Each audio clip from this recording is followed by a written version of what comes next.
the government says they will push through this law.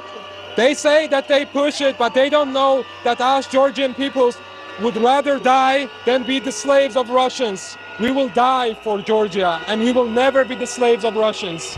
It's a very troubled country. I mean, this arose last year. This controversial law on foreign agents was introduced in February last year. Same thing happened. People came out on the streets. Quite a lot of violence. The government withdrew it. They've suddenly reintroduced it in more or less the same wording, and there are elections in October, I think it is. So it's a very sort of difficult time for Georgia.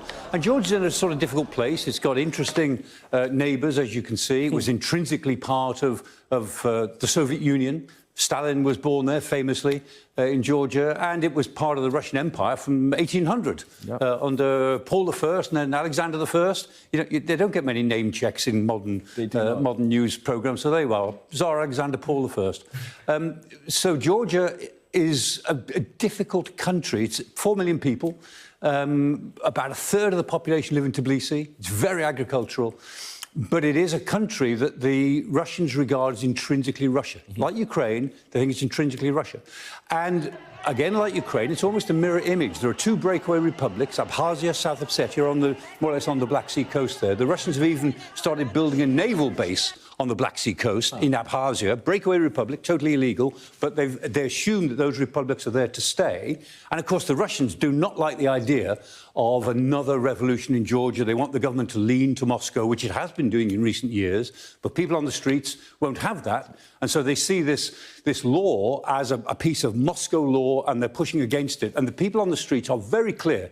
They're EU-minded, they're European-minded, they don't want to fall into the Russian sphere, and the Russians think that Georgia is not far away from falling back into their sphere. And is there any more proof from the protesters against this law, other than the fact that the law is very similar to one that was passed in Russia a couple of years ago, a decade or so ago now? Yes, I mean, the idea is that a foreign agents law will be the mechanism for cracking down on all external linkages, really. And I mean, the EU has made it clear that if this law is passed, that you can forget about getting into the EU. With this law, the United States has said the same, Britain has said the same. The Western world is leaning on Georgia to say, if you pass this law, you basically put yourself on the same trajectory as Putin's Russia.